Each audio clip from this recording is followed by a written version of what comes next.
Penggantian oli mesin menjadi salah satu hal yang tidak boleh dilewatkan saat servis. Setiap kendaraan juga punya rekomendasi berapa interval penggantian oli mesin. Tapi yang jadi pertanyaan, kenapa oli harus diganti secara rutin? Apa yang terjadi kalau kita nekat tidak mengganti oli mesin? Video ini akan jadi jawabannya. Untuk memahami semua ini, kita awali dengan memahami tugas oli di dalam mesin.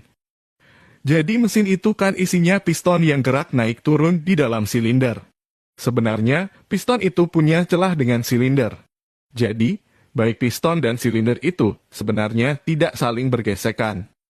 Tapi kalau ada celahnya, kompresinya pasti akan bocor. Karena udara yang mau dikompresi bisa keluar lewat celah-celah ini, itulah alasan piston punya sepasang ring. Ring ini akan merapatkan celah tersebut. Dengan kata lain, ring inilah yang akan bergesekan dengan silinder. Baik ring piston dengan silinder sama-sama terbuat dari besi. Yang mana kita tahu, kalau besi ketemu besi, pasti gesekannya bisa keluar api. Di sini, oli berperan sebagai penengah. Jadi oli ini punya kemampuan khusus, yakni masuk ke celah supermikro. Dalam kasus ring piston dan silinder, oli akan masuk di antara dua komponen ini.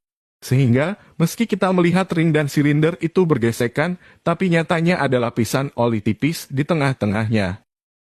Itulah yang membuat ring piston bisa bergerak naik turun dengan licin tanpa menimbulkan gesekan. Ketika terjadi pembakaran, maka ada material sisa pembakaran yang melekat pada dinding silinder. Ketika piston bergerak ke atas, maka material sisa pembakaran yang ada pada dinding silinder bisa bercampur dengan oli yang ada di dalam ruang engkol. Material sisa pembakaran ini memang jumlahnya sangat sedikit. Tapi dalam 1 menit saja bisa terjadi hingga ribuan kali pembakaran. Jadi kalau diakumulasi dalam jangka panjang, material sisa pembakaran ini bisa mengubah warna oli jadi lebih hitam. Jadi warna hitam pada oli itu disebabkan karena oli terkontaminasi oleh material sisa pembakaran. Dan ini normal. Semua motor kalau sudah dipakai lama, pasti olinya hitam. Tapi kalau oli yang sudah hitam ini dipaksakan untuk dipakai, apa yang terjadi? Material sisa pembakaran ini bentuknya seperti butiran padat berukuran mikro.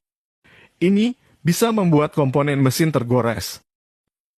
Jadi, salah satu akibat jika Anda sering telat ganti oli motor, maka komponen mesin entah silinder atau ring piston mudah